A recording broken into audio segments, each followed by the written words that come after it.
The first time Serena Whitmore spoke to me like I was furniture. My daughter was standing beside the dry dock with a lunchbox in both hands. She did not raise her voice. That would have been easier to forgive.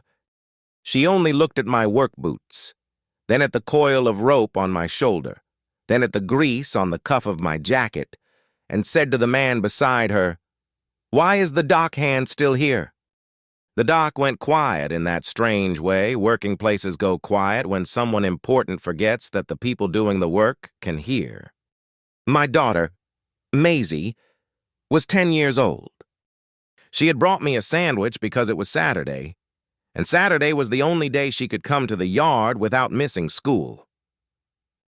She was wearing her yellow raincoat even though the sky was clear, because she said boats looked better when someone nearby was dressed for weather. When Serena said Dockhand, Maisie looked down at the lunchbox. That was the part I remembered. Not the insult. Not the laughter from Serena's chief financial officer. Not even the way her assistant pretended to check his phone because he was embarrassed for everyone except the person who should have been embarrassed. I remembered my daughter looking down. Serena Whitmore was 36.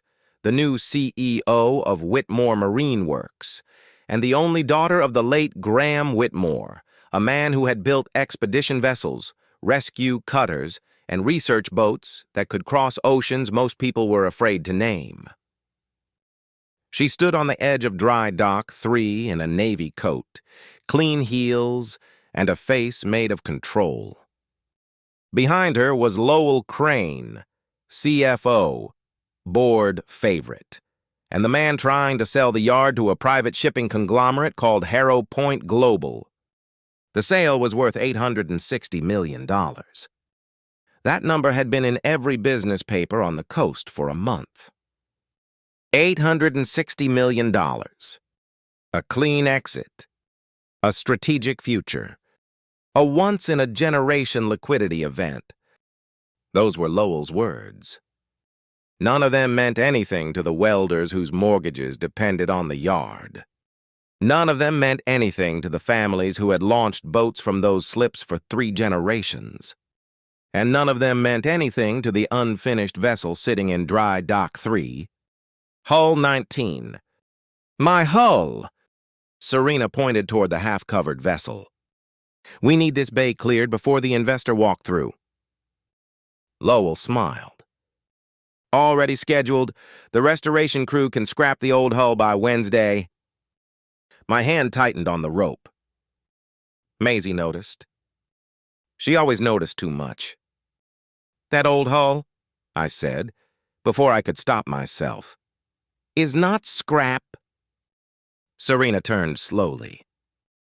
It was the first time she looked directly at my face. I'm sorry? Hull 19 is not scrap. Lowell gave a small laugh. Mr. Hale, this is not a sentimental tour. I looked at him. It is not sentimental to know what you are selling. Serena's eyes narrowed. You know this vessel? I looked at the hull. Covered in dust. Paint gone dull. Steel ribs exposed where the tarp had been pulled back. A bowline I could have drawn with my eyes closed because I had drawn it once before. I know every inch of her. Lowell stepped forward. Ms. Whitmore, this is exactly why we need to accelerate the sale. The yard culture has become emotionally attached to obsolete assets. Obsolete.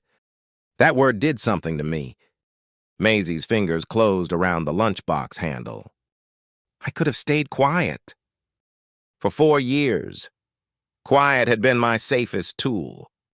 But then the wind moved across the dry dock, lifted the tarp from hull 19, and showed the old marking still chalked under the forward frame. A small line of handwriting. My handwriting, a name written 10 years earlier before everything in my life broke. Mara! Serena saw me looking at it. She did not understand. Not yet. My name is Thomas Hale. I am 41 years old. I am a single father. I live with my daughter Maisie in a small rented house near Bayboro Harbor, North Carolina. The house leans slightly toward the marsh when the wind comes hard from the east. The kitchen window sticks in August. The porch light attracts moths big enough to look organized. And every morning before school, Maisie asks a question that sounds simple until it follows you all day. That Saturday before we went to the yard, she asked, "Dad, can something be broken and still be worth keeping?" I was making eggs. One broke in the pan. I looked at it. Then at her. "Yes." "How do you know?" "Because sometimes broken things are the only things that still tell the truth." She nodded, as if that was the answer she expected, and packed my sandwich in the lunchbox her mother had bought her before she died. My wife, Mara, was gone 3 years by then. Ovarian cancer. Fast enough to be cruel. Slow enough to teach you how much pain can fit into a room without making noise. Before she got sick, I was not a dockhand. I was Whitmore Marine's youngest senior naval architect. At 31, I designed Hull 19, a hybrid rescue and research vessel built for long-range storm response, shallow water medical evacuation, and coastal disaster work. Graham Whitmore called it the finest moral argument the company had ever put in steel. That was his phrase. A moral argument in steel. He believed boats should do more than make money. He believed a vessel built correctly could save people you would never meet and still owe them your best work. Graham was difficult, impatient, sometimes impossible, but he knew what things were for. Then Mara got sick. At first, I kept working. Hospital in the morning, yard by noon, chemotherapy appointments squeezed between design reviews and supplier calls. Then came the month when she could not climb stairs. Then the week she asked me to stop drawing while she was awake because she wanted all of me in the room. So I stopped. When she died, I walked into the design office, looked at my drafting table, and felt something inside me shut like a door. I asked Graham for any work that would keep me near the yard but away from the office. He gave me dock maintenance. Not because he pitied me, because he understood grief better than kind people do. "You can come back when the lines stop hurting," he told me. They never really stopped. Then Graham died of a stroke. His daughter Serena came home from New York to run the company. Lowell Crane moved quickly. He froze the restoration of Hull 19, cut the design division budget, prepared the Harrow Point sale. And somehow, in all the transition papers, the man who designed the vessel became just another employee in a work jacket. I let it happen. That was on me. It is easy to disappear when part of you wants to. After Serena dismissed me on the dock, I took Maisie to the break room. She sat on the old vinyl chair under the safety poster and opened the lunchbox. The sandwich was slightly crushed. She stared at it. "Dad?" "Yeah." "Are you really just a dockhand?" I could hear the question beneath the question. "Are you small because she said you are? Are we small because people with clean shoes think so?" I sat across from her. "No." "Then why didn't you tell her?" I looked through the window toward Dry Dock 3. "Because telling people who you were is not the same as knowing who you are." Maisie frowned. "That sounds like something adults say when they don't want to answer." I almost smiled. "You are not wrong." She slid half the sandwich toward me. "You should answer better next time." That night, a storm formed off the coast. Not a hurricane. Not even named. Just a violent line of wind and rain that turned the harbor black by 8 and sent every marina alert in the county screaming. I was at home helping Maisie with a science worksheet when my phone rang. Calder Briggs, old yard foreman, the only man at Whitmore who still called Hull 19 by her name. "Tom," he said, "Dry Dock 3 is flooding." I stood. "How bad?" "Pump failure, backup generators not catching. If we lose the braces, Hull 19 shifts." I looked at Maisie. She had already put on her yellow raincoat. "Absolutely not," I said. She zipped it. "Dad, the boat is broken and worth keeping." That is the problem with raising children well. Eventually, they use your own words against you. We reached the yard at 8:47. Rain hit the windshield sideways. Floodlights swung in the wind. Dockhands ran across the yard in slickers. Calder met me at the gate. "Serena's here?" "Why?" "She came for the investor files. Got trapped when the bridge flooded." Of course she did. We found her at Dry Dock 3 in soaked dress shoes, hair wet against her face, yelling into a phone that had no service. Lowell Crane was with her, holding a leather briefcase under his coat like it was a child. When Serena saw me, she looked almost relieved. Then she remembered she had insulted me that afternoon. The relief vanished. Calder shouted over the rain, "Braceline 3 is slipping!" I ran to the dock edge. Hull 19 had shifted 4 inches. 4 inches does not sound like much unless you understand balance. A vessel that size does not fall. It decides. And once it decides, every man in the yard is too late. "Cut power to the west crane," I shouted. Lowell yelled, "You cannot authorize that." I turned. "Then you authorize losing the hull." He looked at Serena. Serena looked at the vessel. Then at me. "Do it." For the next 40 minutes, nobody cared what anyone's title was. The storm made everyone equal and then tested who was useful. I climbed the braces. Calder reset the pump line. 2 welders secured the frame. Serena held the floodlight without being asked.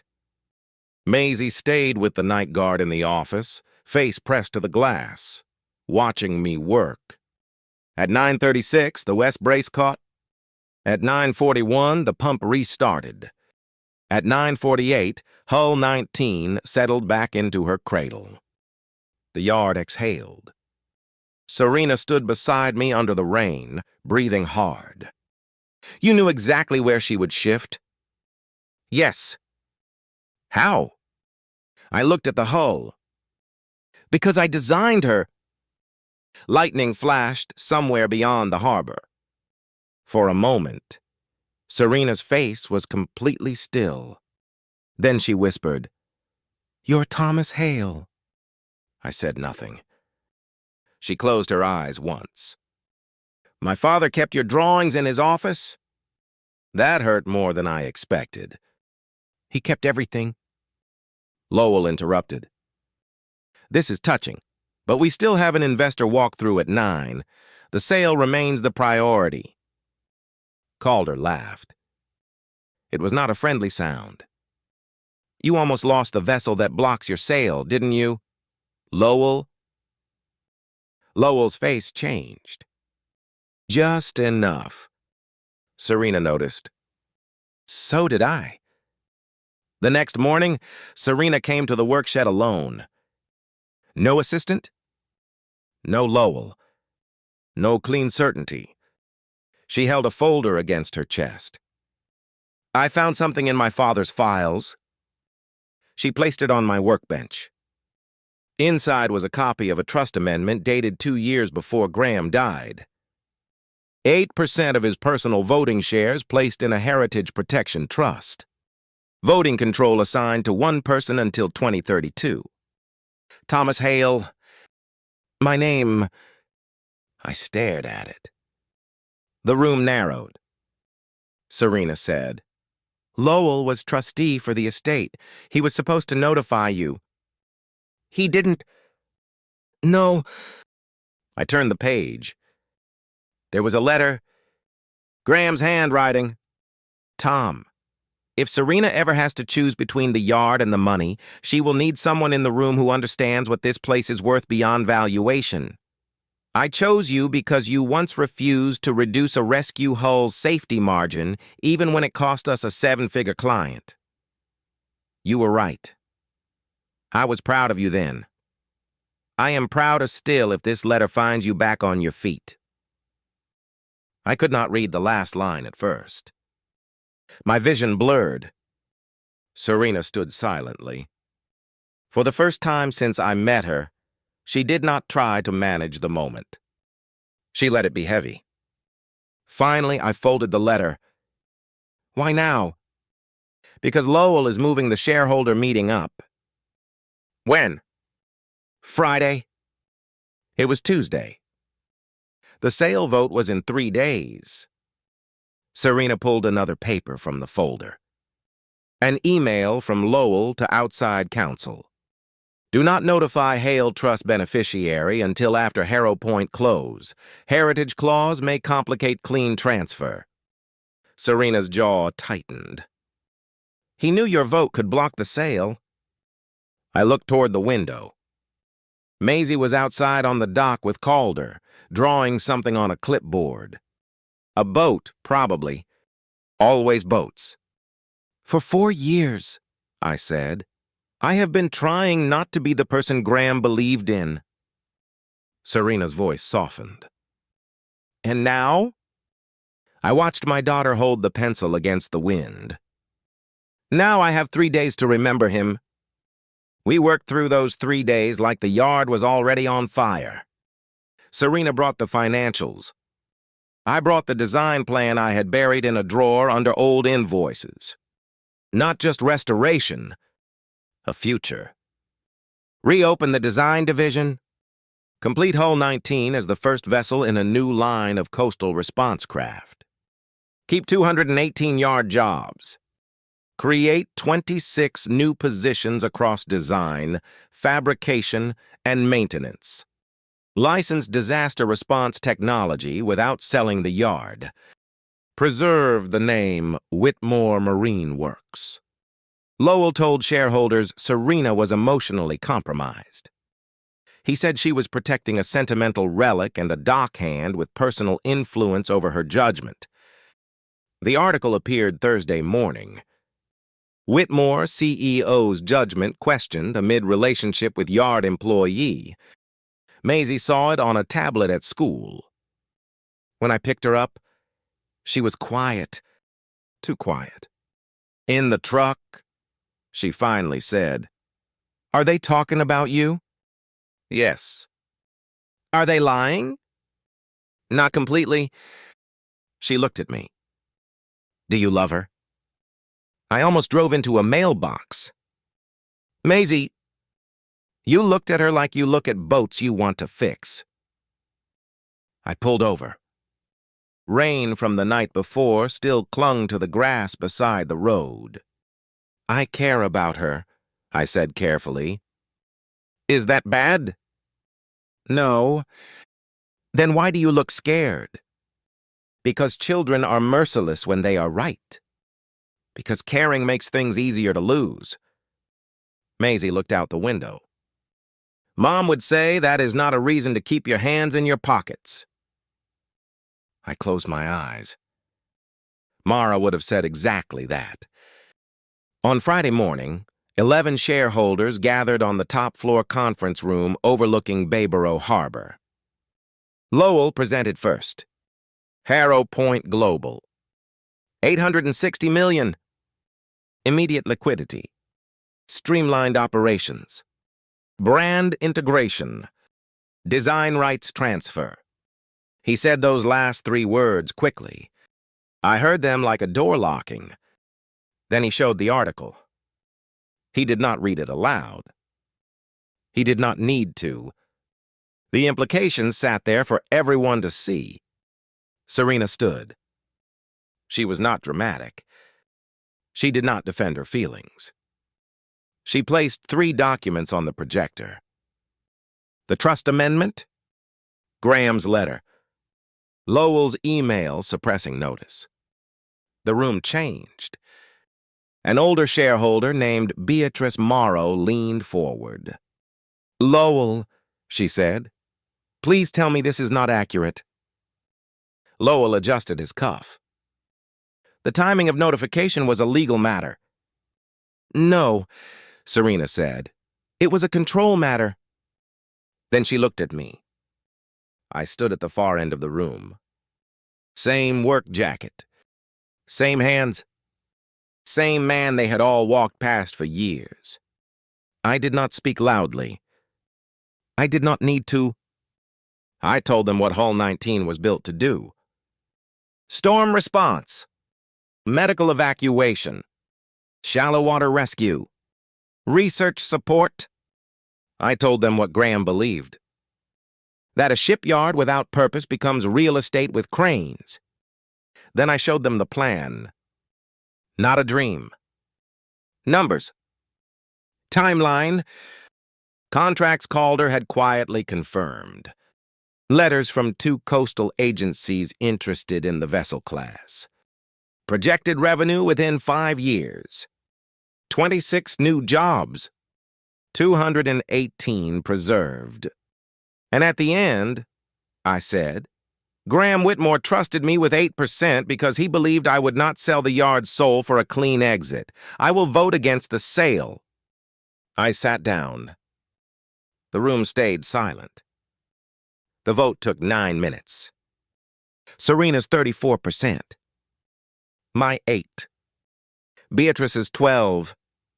4 smaller shareholders. The total against Harrow Point reached 63%. The sale failed. Lowell did not speak. Beatrice moved to remove him as CFO and trustee pending legal review. That vote was unanimous except for Lowell. He gathered his papers. His hands shook. Not much. Just enough. After he left, Serena looked out at the harbor. I knew better than to say anything in that room. Some victories need privacy before they can become joy. That evening, Serena came to my house with a pie that looked like it had survived an argument. Maisie opened the door. "You burned it," she said. Serena looked down at the pie. "A little. Did you make it yourself?" "Yes." Maisie considered that. "Then we can eat around the evidence." Serena laughed. A real laugh. Not CEO polished, not boardroom controlled, just tired and human. We ate in the small kitchen while rain tapped the windows. Maisie talked about school. Serena named every bird that came through Bayboro in winter because Graham had taught her from the dock when she was a child. Maisie listened like she had found a new library. After dinner, Maisie brushed her teeth without being asked. I stood in the kitchen holding a towel. Serena noticed. "What?" She never does that the first time. Serena said nothing. She only dried another plate. Later, we stood on the porch. The marsh was dark. A channel marker blinked red in the distance. Serena said, "That day on the dock, I was cruel." "Yes, I am sorry." I looked at her. She did not flinch. I thought if I sounded certain enough, no one would see how afraid I was. Afraid of what? Ruining what my father built. I looked toward the marsh. I know something about being afraid to touch what someone you loved left behind. She stepped closer. Not enough to make it easy. Enough to make it honest. "What now?" she asked. I thought about Mara. About Graham? about Maisie's small hand around a lunchbox, about Hull 19 waiting in dry dock for someone to believe she was not scrap. "We start slow," I said. Serena reached for my hand. This time I did not keep it in my pocket. 6 weeks later, Hull 19 went back into the water. No press, no investors. Just the yard crew, Serena, Calder, Maisie, and me. Before the launch, Maisie crouched beside the keel with a piece of chalk. "What are you writing?" I asked. She shielded it with her arm. "Designer secret." When she stepped back, I saw it. Mom would have liked this. I could not speak for a minute. Serena stood beside me, close enough that her shoulder touched mine. The hull lowered cleanly. The water took her like it had been waiting. When I climbed aboard, the deck felt familiar under my boots. Familiar and new. Serena stood near the rail. Maisie sat forward with both hands on her knees, trying to look serious and failing because joy kept escaping through her face. We moved out into the harbor under a bright, cold sky. The engine settled into a steady hum. The bow cut through the water. The yard grew smaller behind us. Maisie looked at Serena. "Are you coming next time, too?" Serena looked at me. I kept my hand on the helm. "I was hoping she would," I said. Maisie smiled like she had been waiting for the answer. Serena looked out over the water. "I will," she said. None of us said more. We did not need to. For 4 years, I had believed the life I had was the only one left. Work, school, dinner, silence, memory. But sometimes the thing you think is over is only waiting under a tarp. Sometimes the part of you that stopped drawing can still remember the line. And sometimes your child sees the future before you are brave enough to look at it. So if you ever see a man in a work jacket standing beside a forgotten hull, do not assume he is only there to carry rope. He may have built the thing everyone else is about to sell. He may be holding the vote that saves it. He may be the father of a little girl who already knows broken things can still be worth keeping. And if the wind is right, if the hull is sound, if the people who were afraid finally tell the truth, he may yet take the helm again.